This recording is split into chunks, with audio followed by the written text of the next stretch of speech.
Hi, everyone, and welcome to the Bream Fishing Project. In this episode, we're jumping back in the Hobies. We're headed off to Lake Macquarie for the Lawrence Round 4, which was held on May 24 and 25 of 2025. Anyway, this was another good round. Interesting conditions. We just had a whole lot of floods and what have you. I didn't fish the second day. That's never happened before, I don't think. Anyway, I'm going to roll the intros and tell you all about it. Here we go. Welcome to the Bream Fishing Project. This is where you need to be every Tuesday to find out all the latest tips and tricks to help you target bream on lures. You'll get to hear from some of Australia's elite bream competition anglers and see how they were able to achieve their results in competitions around the country. Now, here is your host, the 2019 Hobie Kayak Fishing World Champion, Andrew Deeth.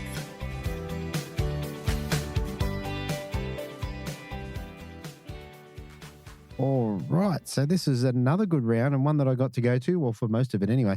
And interesting conditions. Like we'd just gone through some major flooding up there, like big time flooding. One thing I learned is I didn't read the waterway properly.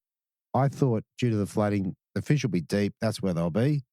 Anyway, turns out there was some fish in the deep, but probably wasn't the right plan. And then the right plan for me would have been to go and suss everything out instead of just looking at one thing. But anyway, I'm going to tell you why I didn't fish the end of the competition at the end of the show. Lots to get through here, so I think I might jump straight in. But what I will say before I start, this is one of the episodes that will be released to the Bream Fishing Project Collective as soon as it's back from the editor, and they'll probably get that a couple of weeks or a few weeks earlier than the rest of the public. So if that's something you're interested in, then definitely jump over to breamfishingproject.supercast.com. We get some early episodes and we've got a whole lot of great stuff going on there and some stuff coming up in the future that I'm pretty excited about. So if that's something you're interested in, jump over there, get yourself sorted, and I'll see you in the Zooms. All right, let's run through the stats and all the bits and pieces for this one. Let's go through the bite periods. So this Saturday we had 63 in the fish activity wheel, and the major bite period was 7:41 through to 10:11 a.m. High tide was at 5:36 a.m. at 1.02, running down to a low tide at 12 p.m., even at 0.19. Sunday, slightly better apparently in the fish activity wheel, 76. Major bite periods at 8:34 through to 11:04. High tide was at 6:32 at 1.01, running down to a low tide at 12:45 at 0.19. Obviously in Lake Macquarie, or maybe not obviously, the tides are always a little bit backwards there. So anyway, for future reference, that's what the tides were. Let's run through all the divisions before we get into the angler interviews. So the Anaconda Big Bream winner was Paul Hardiman. He cracked a fish of 1.54. How good is that? Monster Mover was my good mate, Mark Knight. Got a big fat donut on day one and then came in with a cracking bag on day two at 2.55. The division winners, so in the youth division, 16 to 18, Riley Whelan, he took that out with 2.48 kilos. The women's was won by Leanne Cowan with, looks like just 0.61, so a fish each day. The Masters was taken out by Paul Hardiman on the back of that massive big bream. And the first time competitors was Courtney Moulton. So there you have it. All right. Now, I'm not going to give it away till the end. If you don't know, one of the Crebert brothers won, but you're going to have to listen to it to see who it was. All right, let's get into the angler interviews. Okay, so up first, we have an angler dropping 3 fish for 2.12 kilos, backing it up on the Sunday with 3 fish for 1.89, giving him a total bag of just over 4 kilos at 4.01. I have, for the first time on the Bream Fishing Project, Mr. Jared Hickman. Welcome to the show, mate. Thanks, Andrew. Thanks for having me. No worries, mate. Mate, you finally cracked the podium. How good is that? Pretty unrealistic. Just wasn't expecting it whatsoever. Yeah, mate. It's a great result on what was a challenging weekend. As you know, I only fished a little bit of it. But yeah, a little bit of adapting and looking around got you the good result.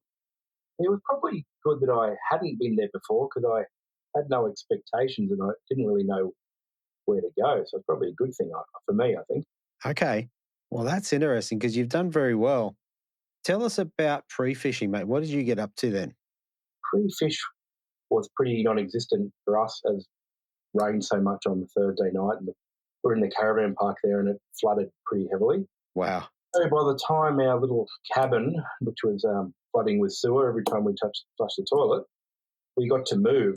So that was awesome. But by the time we moved and unpacked, 2:00 already. Yeah, right. We went for a bit of a paddle and explore then. Wow. So a late start to your pre-fish, 2 p.m. Yeah, probably for an hour and a half, and that was it. And did you catch any fish on it? Yeah, I actually went for a little paddle over to what looks like Mark's Point, had a look there just to see around, and then I came back and I was with Mark Knight. We just fished the flats directly out the front of the cabins. Mark had caught quite a few, and I paddled over and I ended up getting 1 or 2 there. Mm. And then that was about it. We went off the bite and we came in. Okay, so then what was your plan then leading into the Saturday? Did you have anything in your head? Well, I didn't really have anything in my head, actually. Yeah, right. All I knew is I knew everyone was going to go deep. So I could hear people going, oh, it's going to be deep, deep. And so much fresh water. Yeah. I thought, right, well, I'm going to fish shallow because that's what I know how to do, even though the water didn't taste very salty. Okay. I was planning to go shallow and do what I know how to do. Right. So when you say you plan to go shallow, what's your technique? Well, I like cranking, so I had my cranks on. Yep. So I paddled around into the bay just around the corner, I think Village Bay. Okay.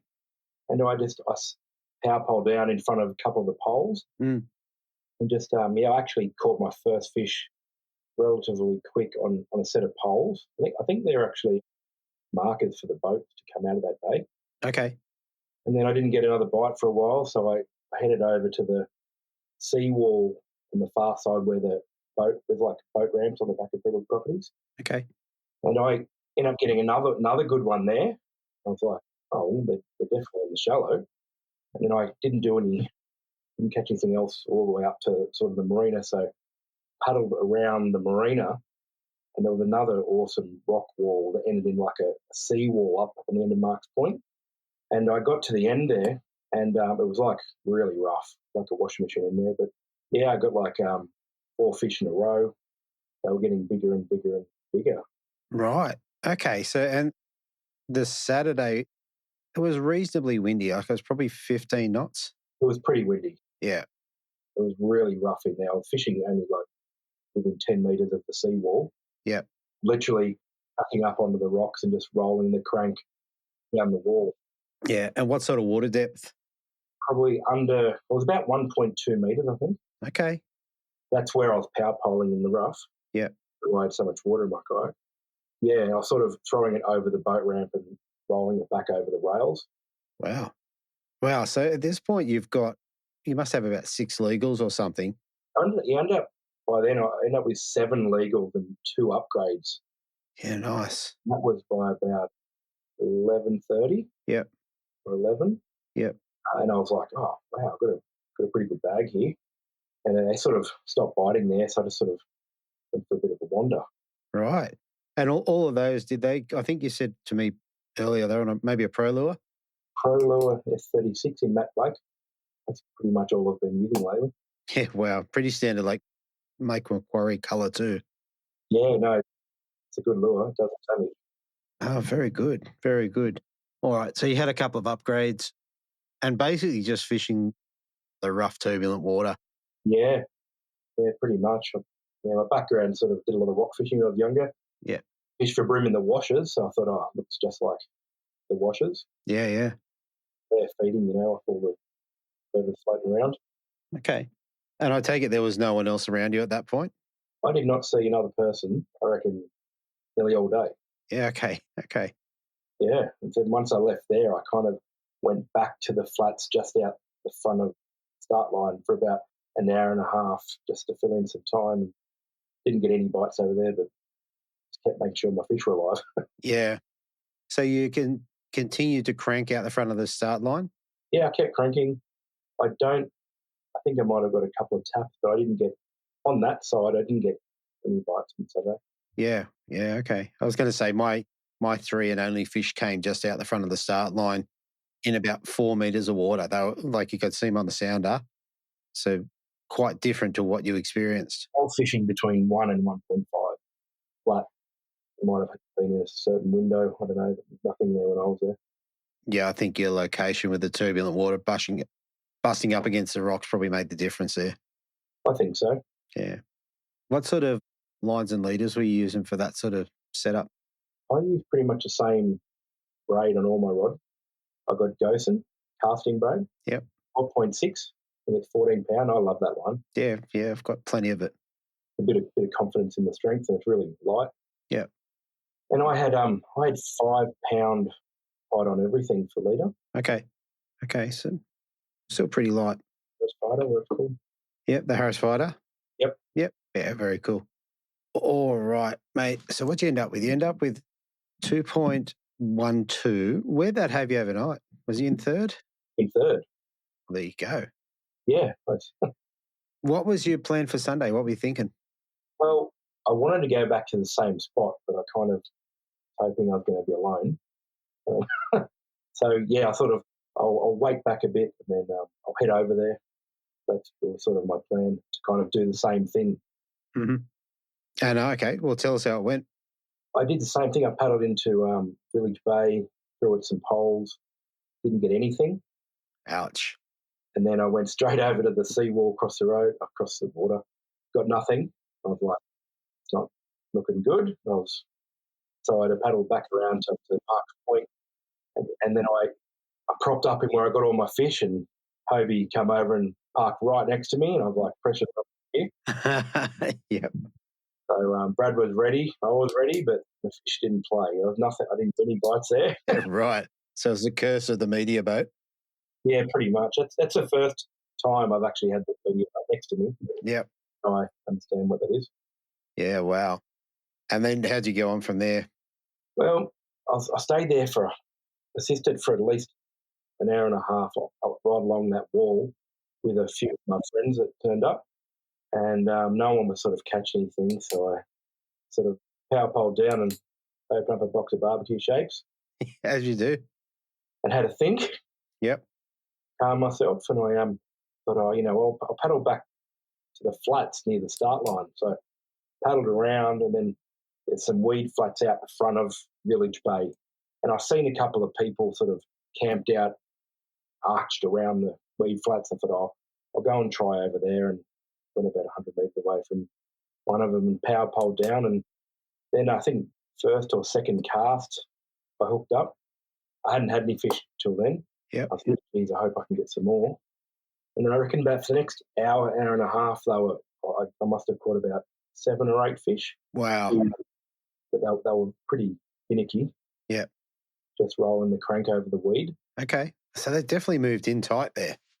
Yeah, that was about 1.2 metres was right where I was getting them. Yeah, because from what I understand, the day before you tried that in the afternoon. I didn't try the weed. I'd done the other side. I couldn't get anything at the front, but this was off the side of the start. Okay. Point, that bit of weed. Yeah. Seemed like a bit more like ribbon weed. Okay. So how'd you end up? Like you end up putting 3 in the boat and then a couple of upgrades, or? Yeah, I had a couple of upgrades, and I actually lost, I reckon, 2 good ones. They were kind of just lip hooked. The way I was fishing were high sticking it to get the crank over the weed, and they were just sort of nibbling at it and just winding them on. Yeah. So I reckon they were probably only just hooked, and I was pulled out 2 fish, which was disappointing, but it is what it is. I was just happy I had 3 fish in the well at that stage. Yeah. Look, it wasn't a bad bag at all. When you were rolling your cranks, was it just a straight wind, or did you pause, or is there anything to it? It was just actually, for one, slowed right down. Yeah, right. Kept snagging up on the weed.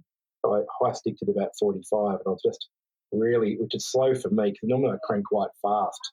Yep. So I just, really slow, and they were just nibbling at it, coming up out of the weed. But they were on quite thick for a while. I think Mark Knight was out there as well, and he landed a really good one apparently before I got there. Yeah. I was like, gee, I hope I can get one of these, but not that big. There you go. What did you say? You're on the matte black, weren't you? Matte black, yeah. Matte black.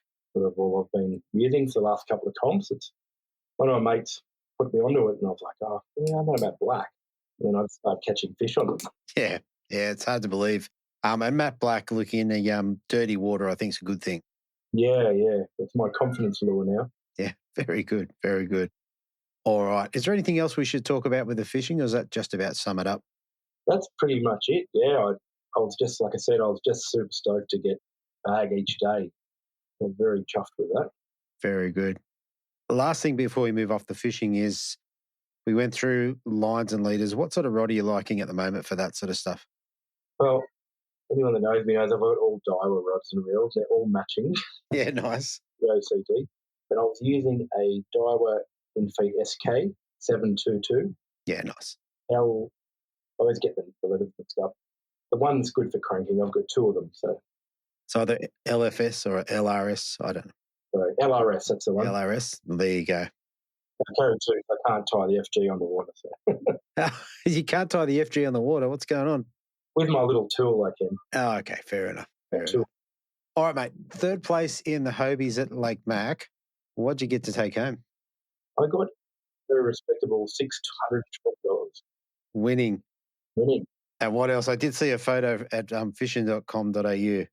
Yeah, I went in and showed Uncle Adam. Yeah. He was pretty happy. And what did you have for the people who didn't see it? What do you mean? In the photo. In the photo? And the novelty check. That's it, the novelty check, and yeah. The novelty check. I always wanted a novelty check. Yeah, well, there you go. And now you got one of the good ones, mate. Cool. And what, did you get a prize back as well, or was it just the cash? Got heaps of lures and stickers and T-shirt and an Anaconda voucher. There was heaps of stuff in there. Oh, very nice. That's pretty good. Very nice. That's all pretty good, mate. Last thing before we shoot off, is there anyone you want to give a shout out to? Well, I'll definitely have to shout out to my wife, Danielle, for letting me continue to come to these things while she's at home with 3 kids. Yeah. They say that 620 will be going straight in her pocket. Oh, very good. Very good. All right, mate. Well, look, it's been great to talk to you. Congratulations. Mate, we will see you at the Georges in a week or two. Definitely will. Thanks, Andrew. Thanks, mate.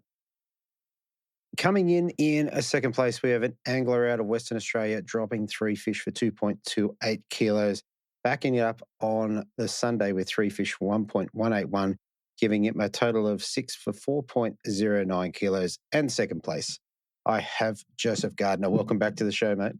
Hey, Andrew. Thanks for having me back. No worries, mate.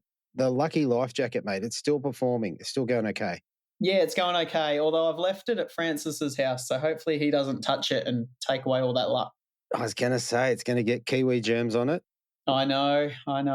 So here's an import, so hopefully he doesn't touch it. I've left it. I thought about wrapping it up, maybe sending it back to you instead, just so he doesn't touch it. Fair enough. I hope if it comes back with a sheep on it, I'm going to be unhappy. And for the people who don't know the joke there, Francis is reasonably well known for putting pictures of little sheep's head on people's kayaks. So hopefully he doesn't hear this before the next comp. Yeah, fair enough. All right, mate. Look, another stellar performance from you coming over from the West and cracking it in one of our systems, or cracking the code on some level to come in second place. You've certainly got a habit of going all around the country and getting pretty decent results.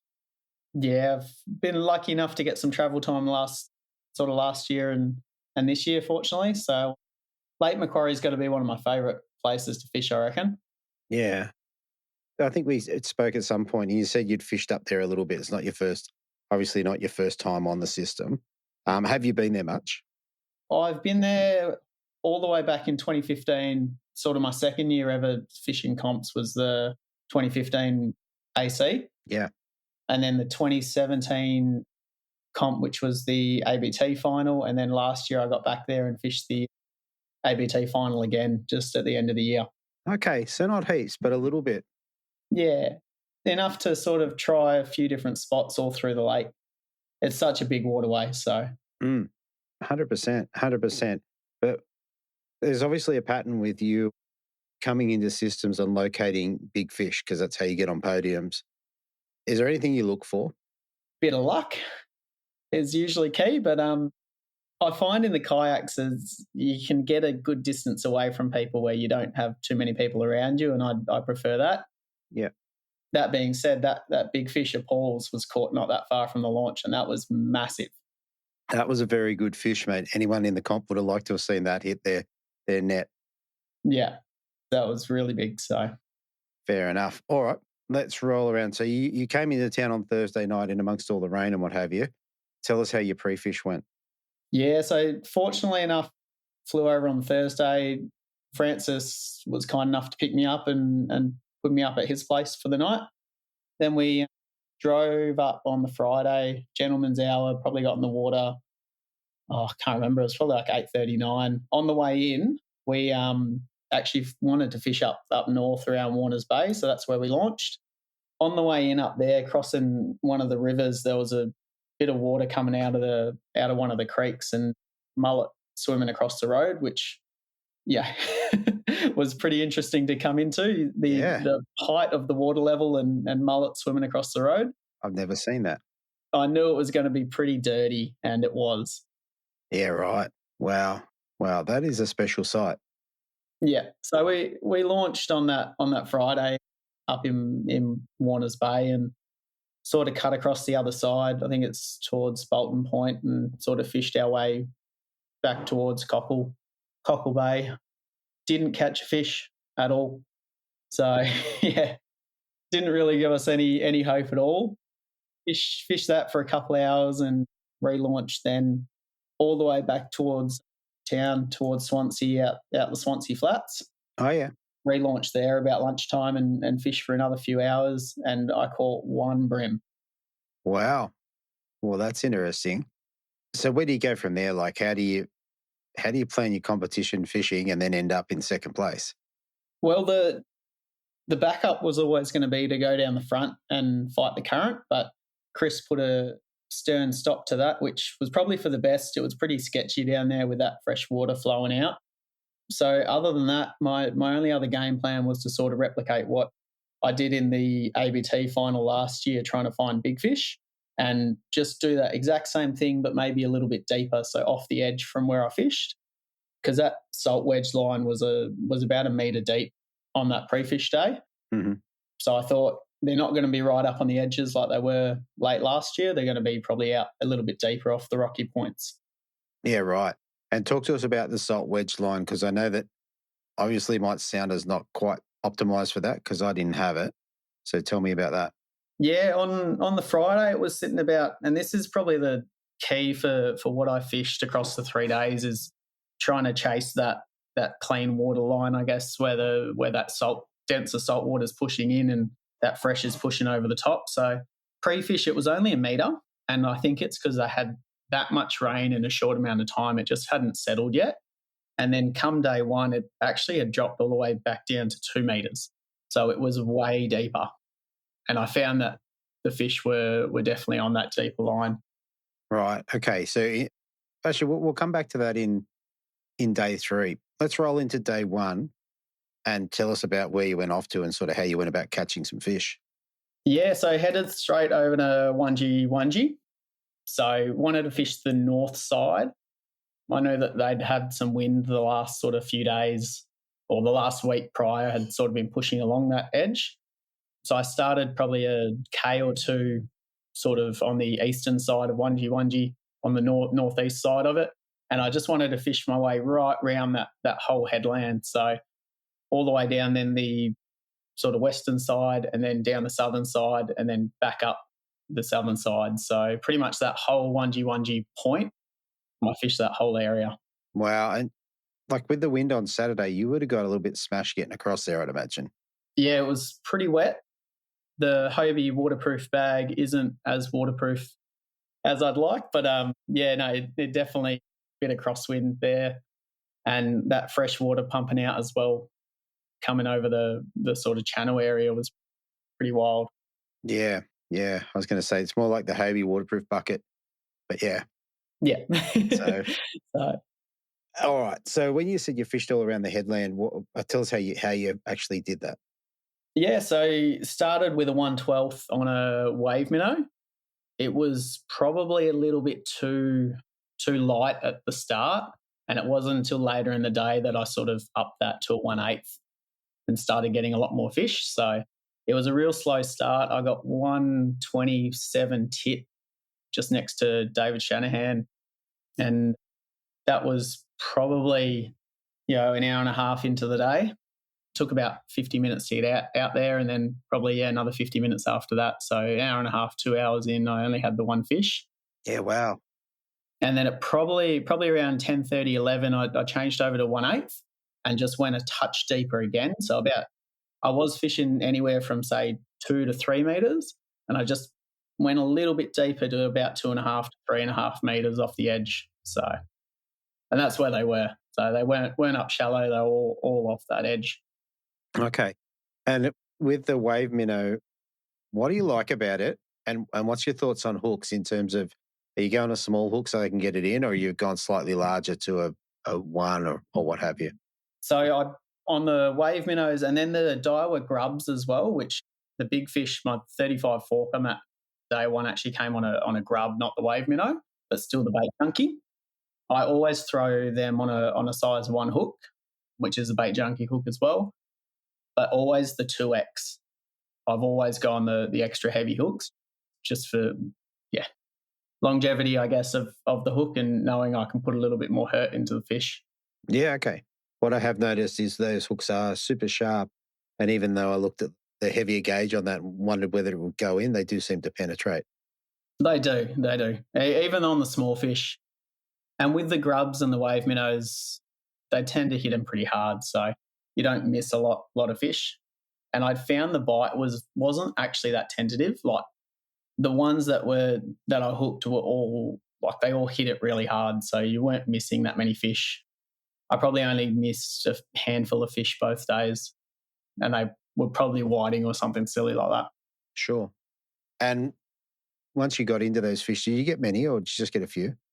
Yeah, probably about a dozen or so legals on day one, and then a few smaller ones as well. So it was just a slow upgrade, I guess. I started with those small ones, sort of upgraded those to 26 forkers, 27 forkers, and then I finished the day with, my smallest was a 28 fork, and then I had a 32 fork and a 35 fork as well. So that was the day one bag. Yeah, so pretty decent. And with that, you've got the fresh water and all that sort of stuff going on. Is it your impression that the fish were hard on the bottom? Yeah, they were. Yeah, definitely hard on the bottom. Around that whole Wunji headland, especially on the southern side, there's sort of a reef area that then drops to more of a sandy bottom, and that happens about that 3 metre mark, or it's 3 metres with the water level being up so high. And they were actually hanging on that edge of that reef line rather than being up on the reef. So trying to position the kayak right on that edge and getting the cast parallel with that little tiny drop was really key. Yeah, okay. Very cool. And then on your way back, so on the way across there, you kind of would have had that crosswind going. How'd you go coming back? You're kind of with it a little bit. Yeah, it wasn't too much with it. It was very wet and there's a lot of pressure waves coming with that water pushing out. Yeah. Yeah, it was pretty sketchy, but the waves didn't have that much power in them, thankfully. It was just, a bit of fresh water pushing out and a bit of wind crossing against them. I probably should have left an extra 10, 15 minutes to get back. I really had to pump it. I wasn't expecting it to slow down so much when I got past the channel. And, the speed just dropped as soon as I started going into that. Yeah, okay. But, I mean, having said that, you did have a pretty decent bag on board. I think from memory, you're in second overnight as well. Yeah, second overnight. Obviously, Greg's bag was always going to be hard to chase down. He absolutely smashed it, not only day one, but, the next day as well. Yeah, that's exactly right. All right. So with a slightly better weather conditions on the Sunday, what was your plan? Yeah, I was going to head back to the exact same spot and probably just focus a little bit more on that sort of south side and the eastern side. That was, that's where I got most of the fish, and I knew that I was the only one really that fished it. So chances of it not having too much pressure was pretty high again. So thought I'd go there and spend the whole day there this time and do a couple runs of it. Yeah, okay. Well, tell us how your how the fish came. How did it happen? very slowly. I probably didn't catch on to it until sort of later in the morning, but that salt wedge line had really moved back up to about 1.2 to 1.5 metres. So a lot of that fresh cleared out. And I think a lot of people noticed it with that overnight high tide. It actually cleaned up quite a lot. And then further to that, the next day would have been even clearer. So I think that they pushed up a lot shallower on that second day, and I probably just left it a little bit too late to work that out, because in the end, most of my fish came from about that sort of 2 to 2.5 metre mark. So they were actually pushed then up onto the reef where they weren't the day before. That's pretty much, I got them all up on the actual reef areas on that second day, and nothing on the actual drop where I got them the day before. So they definitely actually moved up. Yeah, okay. How'd you go with jig head sizes? Or weights? Did you change it up again on the Sunday? Yep. So I had a 1/8 on a few of they've got a couple of the danger markers on the points, so which is about 5.5 metres. So I was throwing a 1/8 still through that, but all the fish pretty much came on a 1/12. So I dropped that slightly just as that depth went slightly a little bit lower as well. Yeah, right. And same deal with numbers of fish. Did you get a bunch throughout the day? It was a bit slower, maybe only 6 to 8 legals, and the size was it was probably about an average size. Like my smallest again was a 28 fork, and then I had a 29 fork and a 31 fork. So really just missed that kicker from the day before. That would have given me a similar bag from the day before. Yeah, which would have been awesome. In terms of missed fish over the 2 days, did you miss any that would have made a difference? Not 800 grams of difference. I did lose one on the second day because they moved slightly up on the reef, and I dropped down to 4 pound as well, just with the no wind. I thought I wasn't getting many bites, so I just dropped it right down and was fishing on the reef. And I did get one that ended up burying me, and I just couldn't get him to come out of the reef. So, ouch. Never mind. Yeah, but he definitely wouldn't have been a 800 gram upgrade. So. No, that's a significant fish, unless you caught Paul's, which you probably already had. That would have made a difference for sure. But I got a lot of bycatch on the second day, like a heap more flathead, bunch of trevs. I got probably about a 80, 90 centimetre mulloway that wasted about 20 minutes of my time. Yeah. But still an awesome fish to catch. So, yeah, there was heaps of bycatch on that second day. Yeah. Not as much on the first day. Yeah. And with that mulloway, where'd you hook him? Off that danger marker. So in about 4.5 metres, just as it started to drop to the 5 to 6 metre mark. Yeah. There must have been a school of them there. So yeah, and kind of what I was asking is whereabouts did you hook him?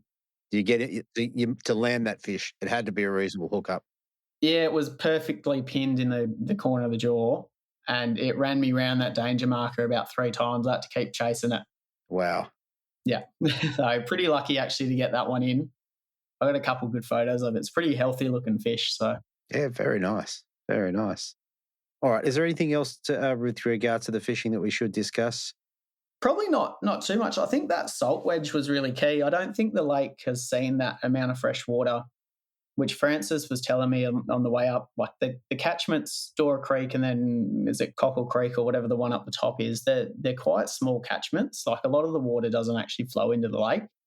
Mm. So for it to be as dirty as it was really, really rare. So I think just trying to adapt to what level the fish were at and what depth they'll likely be feeding in was probably key. Yeah. I found the water temp, I mean, that didn't make too much of a difference. It didn't seem to change day in, day out. It was probably more just finding that clearer water where they were still feeding. Yeah. Yeah, okay. Yeah, very cool. Very cool. I think we have can't remember, might be in New South Wales tournaments up there shortly. So it'll be very interesting to see how it fishes a couple of weeks after. I think it'll absolutely fire. Yeah. Yeah. I think after they had that rain at the start, I reckon if the comp was just a couple days earlier or a couple days later, I think we would have seen it absolutely go off its heads. Yeah. Yeah, I think it'll be very interesting to see. Also with the boats having a little bit more flexibility to run around the bay is going to make quite a big difference. Yeah, definitely. I'm pretty keen to see if it's cleaned up because it looked like it was already starting to clean up on that second day, it was definitely cleaner and the water level had started to drop. And then, the next day it would have been much better as well. Very good. All right, mate. With that, you came back on the second day with 1.81, giving you just over 4 kilos in second place. What did you get to take home for second place? Yeah, so a bunch of prize pack full of stuff. So all of the sponsors pretty much had stuff in there from Burley Pro all the way through. A bunch of hurricane stuff that I'll probably actually use, which I don't have. So a few of the skimps and things like that. And then more importantly, a bit of cash to help pay for the trip. So $950. Yeah, very good. It definitely all helps. Yeah. All right, mate. Well, look, congratulations once again. Mate, we keep having chats, which is pretty awesome. Always good. And, mate, is there anyone you'd like to give a shout out to before we shoot off? Yeah. So big shout out to Hobie. Obviously, they're still warehousing the kayak from last year, and they're always a big help getting it over to wherever I need. It was even already set up this time, which is really nice of them to even get it out and set it all up. So makes it possible. I know they've got a few other kayaks, so if anyone else is traveling around and wants to jump on a comp or two, then definitely hit them up. Very good. All right, mate. Well, as always, mate, great to talk. That was a really good interview. I appreciate you coming on, and I'm sure I will talk to you again soon. Awesome. Thanks so much, Andrew. Thanks, mate. All right. So in first place, we have an angler dropping a huge bag on the Saturday with 3 fish for 2.73. Finishing on the Sunday with another bag over 2 kilos at 2.11, giving him a total weight of 4.84 kilos. I have Greg Crebert. Welcome to the show, mate. G'day, Andrew. How are you? Happy to be here. So privileged to be here, to be honest. Mate, thank you. No, it's good to have you on, and obviously good to see you cementing your place as number one brother. Yes, well, I've always have been. I'm the oldest one, so I'm number one. Well, there you go. Only by 15 minutes. We're twins. Everybody's been asking. We are twins. Yes, I am the oldest one by 15 minutes, and that's it. Everybody should know now. They know now, and also, as it stands right now, number one. Number one, exactly. Number one. Very good. No, look, you know what? It's one of those things I like the father-son teams, brother teams. That's pretty good too. So, yeah, good to be able to go and fish with your family and have a good time. Yeah, that's right. So, mate, you had a cracking round up here in what was, I think, pretty tough conditions. Mm-hmm. Even though you're a local, the lake was sort of on its head for the weekend. Yes. It was probably the worst I've ever seen the lake, to be honest. The conditions, obviously, Saturday was shocking. It rained 3 weeks prior to the actual competition, and it's probably the highest I've ever seen the water in Lake Macquarie. So, yes, it wasn't a very good start to look at it at all. So, and for you to say that as a local, that's telling you the water's up a bit. Yes, it's very high. Like I'm saying it's probably a metre higher than usual, I'd say. Wow. Like in some of those areas, like I'd say the caravan park, after the Thursday night, it absolutely teemed down here where I was in probably the west side of the lake. I'm thinking, geez, it's going to be a shocking sort of start of the fishing tournament if it's going to keep doing like this. And then when we got up on the Friday morning to sort of travel to the lake, it was still raining. So I thought, what the hell? So, yeah, we drove down there, and as soon as we pulled up on the pre-fish on the Friday, it was brown as, it was above the boat ramp where we usually, I launched out at the pre-fish at Bennett's Park boat ramp, which is near Valentine. Okay. And I fished there before, and that was the highest I've seen the water nearly up on the road from the boat ramp. It was nearly not there. And the pontoons down there with the personalised pontoons, you couldn't even see the poles. They were just submerged underneath the water. It was, all you can see was the deck. So that's how high it was. Wow. Yeah. And what was going through your head? Like I said, as a local, what are you thinking? Where are you thinking the fish are going to be before you started fishing? Oh, I'm thinking straight away it's high, obviously, and it's fresh. So, and it was cold. It was cold as. So, like I've only fished there a week before, and it was beautiful. It was, you could see through the water. It was, the right height. The first thing I thought, yes, it's not going to be a shallow bite, which I previously got there prior to it all. So that changed everything straight away. So, yeah. Yeah, right. Right. Okay. Well, tell us about your pre-fish. Did you find some? Pre-fish, not particularly on the Friday, no. It was obviously, you know, how it was. It was dirty. Mm. I tried to go down the Valentine's Way first, around the boats, boat holes, tried them. Yeah. Nothing. And then we worked towards Green Point from that end, which is going probably south from there. Yeah.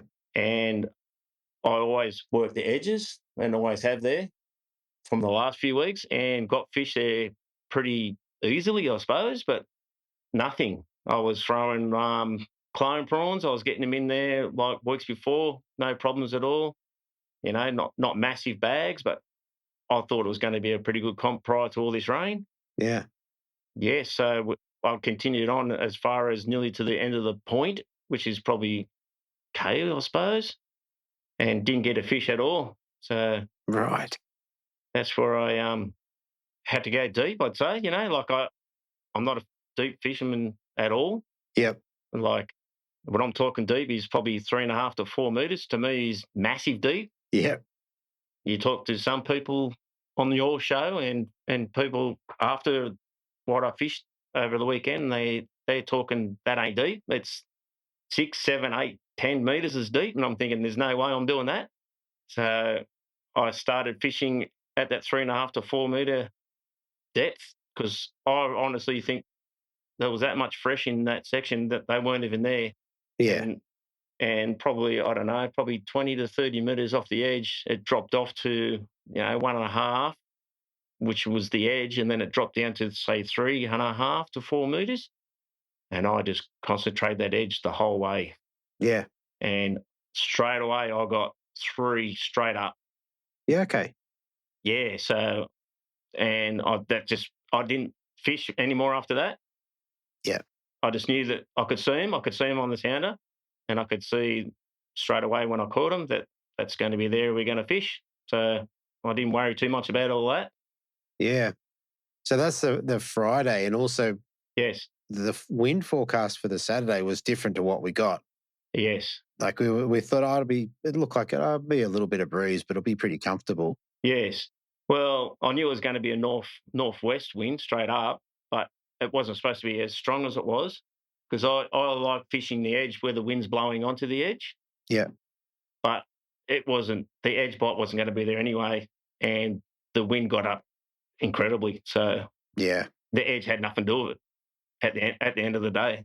So yeah, I mean, we roll round to the Saturday. I know when I got down to the boat ramp, I got out of the car and I could hear the wind in the trees, and I was like, right, that's not ideal. Oh, it was incredible. Like I stay at the caravan park, even though we live at the lake. I stay at the caravan park. It's a bit easier, and it's a pines caravan park, and the wind blowing through the pines, it just makes that right. Whistling noise all night. I'm going, this is going to be shit. That's exactly right. Yes, and you can hear it crashing up because there was no shore because it was in the park, if you know what I mean. So you can hear it all. Yeah, so yeah, it wasn't going to be a good morning.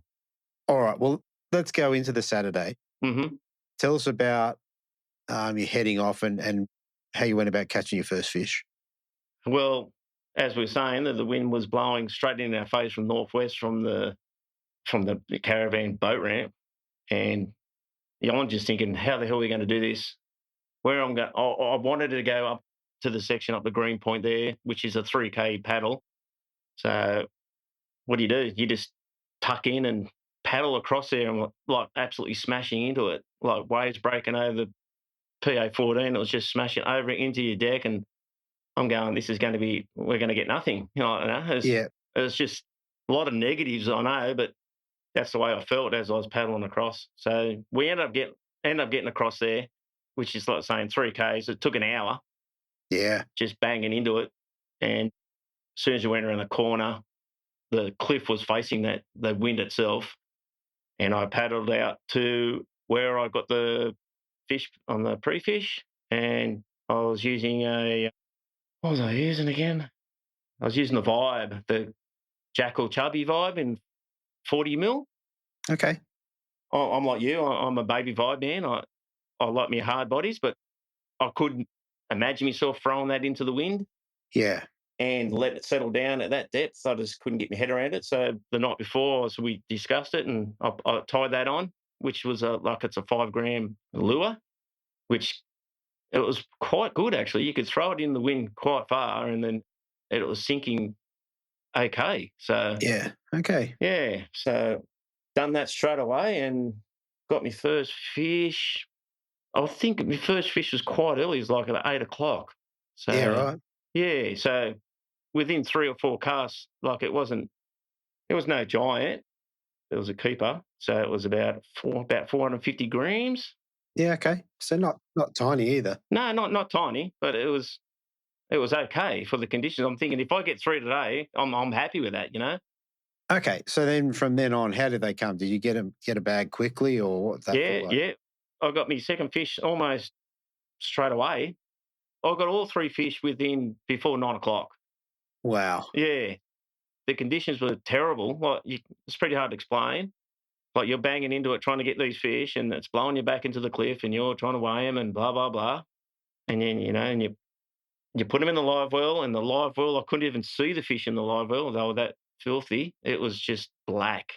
So with all that happening, I was just happy to get the 3 fish at that stage at all. It was hard. It was tough for me, I thought. So Yeah. And from what I can understand, you're nose up into the wind, casting out, yep, and then trying to manage your line yep, and what have you to get the lure to the bottom. absolutely. And then for you, was it like big rips or was it small hops? Or No, it was like I say, I don't really fish that depth. I'm used to getting like the yellow fins just biting in the shallows and just ripping out. You know what I mean? No, I'm more of I was only lifting it like 50 mil, and it was only a small little bite. Yeah. Because I reckon I pulled a few out of their mouths, some of them, because they weren't actually just snapping at it. So that was the kind of bite. Okay. All right. So you got your bag by 9 o'clock. Mm-hmm. Tell us about the rest of the day. How'd you go for upgrades and did you move around or what that looked like? To be honest, I did not move from that spot all day because just the way the conditions were, I knew the fish were there. I could see them. I've got them there before, and I already had my bag. So I thought, I'm not going anywhere. I'm just going to hack it out here. And I'm glad I did because my first upgrade, well, I think I had about 1.5 kilo bag with the 3. And my first upgrade, I got it around about, would have been 10 o'clock. And that was the one that weighed 1.13. So yeah, wow. Once I got that on there, I said, I'm not going anywhere. I'm just going to do this all day and just keep hacking at it and see how I go. Yeah, that's right. I mean, that's a 700 or 800 gram upgrade. It's a decent fish. Yeah, I think it was about 2.2 bag then by that stage with the kicker there. And I thought, okay, well, this is what I want. I got rid of the 450 gram. Yeah, I've got about 2.2, I think it was. I thought, I'll keep doing this. I'll just keep hacking it out and see how I go. So then I kept doing, persistent, throwing it in the wind, keep doing what I was doing, taking my time. They were actually biting it while I was sitting on the floor. So it wasn't actually ripping it up and they were getting it. They were just tapping at it, and then and I was just loading you up as they go. When I was fishing there, I was catching like balls of mussels, like the big, you get the balls, and I was pulling that up probably every 10 casts. So in the area I was in, there was a lot of mussels there. So I don't know if they think that lure will look like a mussel or. Yeah, what colour were you running? It was it's the fishing.com colour. So I think it was the black one with the orange belly. It's got like a white eye on it. Yeah, I mean, he's had that colour for a few years now. Yeah, he has. And I've had it in my box for ages, and I think, I'm never going to use this. I'm a bloke that throws around the shallows. And yeah, wow. Well, that day that was the only thing that I could think that was going to sort of persist into that conditions. So I just keep tugging away at that. And and then I got 3 upgrades. So I got the second upgrade probably a half an hour after that. So that replaced a 450 gram, or about 490 gram, around that anyway. So then that made me bag about 2.6. And I thought, that's that's pretty good. That's pretty good. I'll just keep paddling away and keep hacking at it. And I didn't change anything. I didn't even think about going on the shore. I didn't change my lure or nothing. Didn't do anything unusual.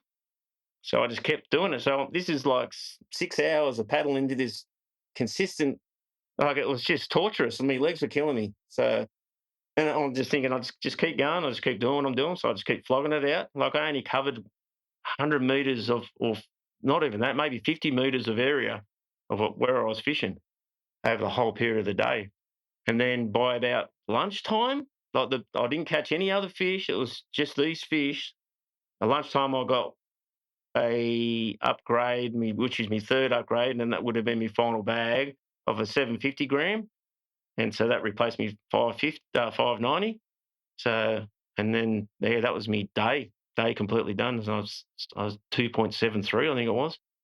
Yeah. Well, it was a very decent bag. Yeah. Now, all the time while you're going along and you're catching all these fish, were you telling David how you were going? Well, to be honest, it was very hard to talk anyway. Like we do fish reasonable distance away from each other, but he knew I was catching fish. And like he still got his bag. I'm not quite sure. He might have been a 1.7 or 1.5 on his first day. And really, to me, that's a pretty good bag for that kind of conditions anyway. Like we were saying, if we get into 2 kilos, like the 2 kilos area, like, that's pretty good for that day for sure. Yeah, I think so. I think, look, it was challenging conditions. But obviously, like your bag was a cut above, the field in general. Yeah. So, well, when you get that kicker like that, like that's what you want. Yeah, and back it up with other solid fish. Yeah, definitely. But like I was saying, I only had 6 bites really, and that was it. So, and that was you. Yeah, and that was it. So basically, and then we just trudged home in the wind behind us, like coming down the waves like it was surf. It was yeah, wow. Yeah, I find that pretty scary coming back across the bay. It was pretty scary. Like there was some times there where the waves are just like coming out of the back and sideways, and you're just everywhere. So, and that was basically my day. That was you. Yeah.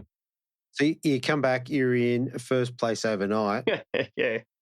How was that, and how much sort of rigging up do you do as well? Well, it's rare, okay? I don't expect to come first on the first day. So, how was it? I was tired as all hell, to be honest. My legs are killing me. I knew it was going to be hard to sort of. I didn't watch all the way in. I sort of knew that was going to be hard to beat anyway. I thought so. I'm not saying it was going to be the one to beat, but I thought that's going to be pretty tough. So. Yeah, you're going to be up there. Yeah. Yeah. So, I don't know, mate. I was tired. I just ate tea, didn't think too much about it. Wasn't going to change any of my tactics, I thought, before we went to bed. I was just going to do it again. But thing we did notice, when we were having like a few beers, we were watching, because there was a couple of poles at the front of where we were camping in the water, and they had like a witch's hat on it. And we said, well, we'll just watch that tomorrow night and see if the water's going to do anything. And it did from the night before to then. Like the water did drop quite considerably. It's like a foot or so. Like at the same time we looked at it the night before. Yes, decent. It was draining. So yeah, so we had that in mind, and yeah, we just went to bed, mate. Yeah, fair enough. A few beers, a few jokes, and whatever, and we just went to bed. That's it. That's it. All right. Sunday morning. So Sunday was a bit nicer. Yeah. Tell us about your day. Obviously, you got there quicker. Yeah, Sunday morning. Yeah, well, everyone comes up to you, right? Like, I'm not in that position very often. Yeah, good luck, blah, blah, blah. This is what you do and what to do. Do it again, blah, blah. That's in your mind straight up, which I thought was pretty tough to take all that. And then James Kilpatrick, he came up to me and said, I can't really tell you about, first place overnight and blah, blah, blah, because he dropped his bundle, as everyone knows. Yes. Yeah. But he did tell me, which I did take aboard. He said if he could change anything, he was fishing too quick because he was probably, I don't know, panicking, or as you do, and everyone knows that you do that. And I kept that when I was thinking of that when I was paddling across, going, just do exactly what I did before, don't rush it, and they were biting slow. So that was me tactic straight off the bat. Okay. Yeah. So that helped me a bit, I reckon. Yeah, sometimes that one little sentence or word will get you through. Yeah. So. Yeah. So again, I paddled up to the green point around, same area. There was more people there than the other day. Right. It made it a little bit more interesting because it wasn't a really big area where we were fishing. And, there was people, yeah, it was okay. You still had to fish the way we did and how we did it and whatnot. So again, it was probably a little bit slower, but I got my first fish pretty early. It was probably, it wasn't a big fish. It was a 460 grammer. And I got that probably about, because we got there quicker, would have been 8 o'clock, I reckon. Okay. Yeah, 8 o'clock. So that was probably half an hour into it. Again, same lure, same everything, same tactic. And yeah, just continued to do that. Got a second one. It was a better one. It was probably nearly a 600 grammer. And that was about 8:30ish, I reckon. So I was pretty happy with that, obviously. But then after I got that, struggled to get anything. Yeah, panic stage set in a little bit. And Dave's come over and said, just, mate, you'll get it, mate. So stop panicking. Like, keep doing what you're doing. So I persisted doing what I was doing. So I sort of added that.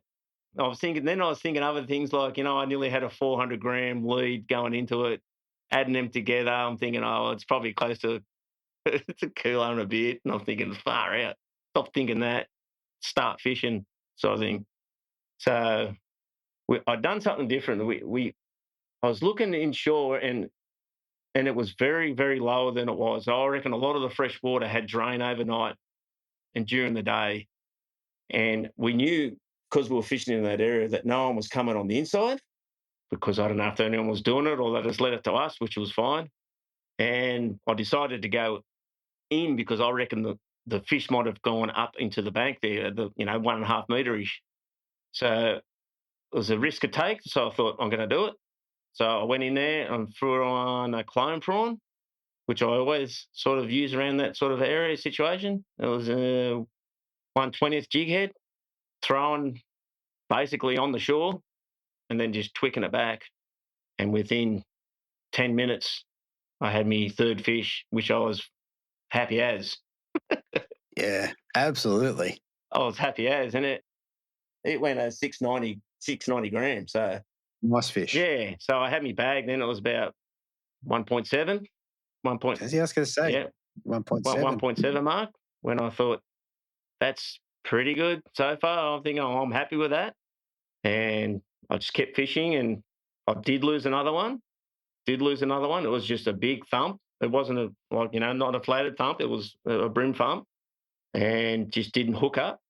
So I changed my tactic again because it's a pretty big sort of flat in where we were. I thought I'll use a Hurricane Fat 37, and I used the UV because I think it was still dirty, but it was clearing up because I could tell by the live well when I checked my fish. I can actually see me fish in the live well, so things were improving, and so that's one of the reasons why we went in there. So I put the Hurricane Air Fat on the UV and pranked around the 1.5 mark and got my first upgrade. And that went 890. Okay, so good upgrade.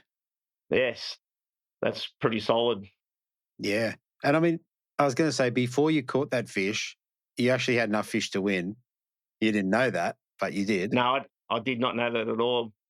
I sort of looked at the bag at 170 and then added the 400, and you're looking at 2.2.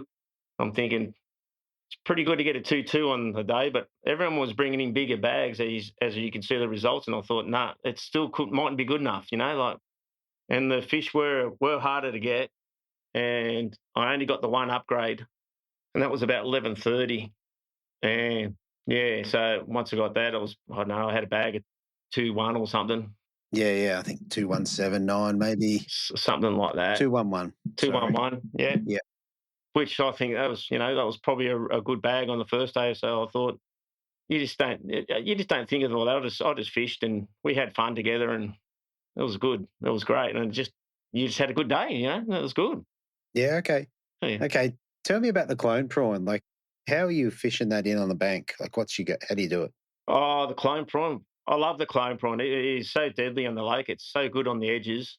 Yeah. It nails everything. It's more of a, yeah, sometimes I use the hidden weight, but I don't. I've been using the jig head, the 120.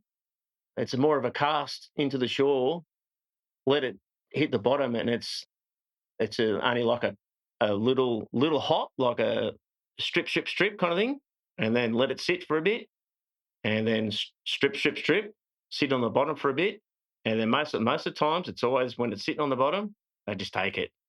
Something eats it. Something takes it all the time. Yeah, and colour? Colour's a jelly. It's always a jelly. So it's kind of a... Yeah, naturally. Yeah, kind of a brownie. Yeah, like a brownie sort of see-through sort of. Yeah, translucent colour. It's so good. So good. I love them. Very good. So for the 2 days, you got most of your fish on the Jackall Chubby and the black. Yeah, definitely. Jackall Chubby Vibe, and then your upgrade, probably a significant upgrade on the clone prawn. Yeah, on the clone prawn, and probably the bigger one was on the hurricane fat. Oh, that's right. The hurricane fat got the bigger one. Yeah, in the UV crab. Yeah. Yeah, very cool. Yeah. Very cool. In terms of lines and leaders, what do you normally run? Because I was fishing out in the dark water, I was usually, it's braid. I was using braid because it was, like I'm saying, I don't fish the deep, and I can't feel anything. I'm lost. So I was just using the Saltiga XEX, the 0.6 PE. I use that from my braid, the diver. And my leader I was using that day was the Yamato, is it? The one with the brim on it? Yeah. 6 pound. I was using 6 pounds. So okay. I usually use around about the 5 pound, or lower, but it wasn't going to matter, I didn't think, on the day. Yeah. It was that dirty. So, yeah, fair enough. Yeah. So, all right. Well, last thing before we get into the prizes and what have you, what was the weigh-in like for you? What was going through your mind? The weighing? Yeah. Well, when I was lining up, you're hearing everybody talking about the bigger fish, and they're all saying, they can't. There was one bloke saying he couldn't even get into his live well and blah blah blah, and I'm thinking, holy shit! And then I said, I've got a good bag, but you can get good bags. So yeah, it was unusual for me. Like I'm just a pretty simple guy. I just go fishing with my brother and do what we do, and if we go good, we go good. So yeah. I didn't think too much about it all. I knew I was going to get a reasonable result. So that's all I'm really after, to be honest. Yeah, no, mate. Well, it's better than reasonable. Oh yeah. I'm stoked. Don't you worry. It's only been like 3 or 4 days. So that's right. That's right. No, you should be still buzzing, mate. Yeah. I'm so happy. Yeah. Yeah, it's very good. Very good. All right. What did you get to take home? What did I get to take home? $1,800, $1,830. I think it was $1,830. Like, holy, yeah, $1,830. Just going down to your local lake and having a fish, and you got to think of all the competitors. Like, really, that's what it all comes down to. Like, how many people go to these events, and you have to thank them, like, to bring it on, the sponsors and all that. So, I'm pretty stoked to receive that.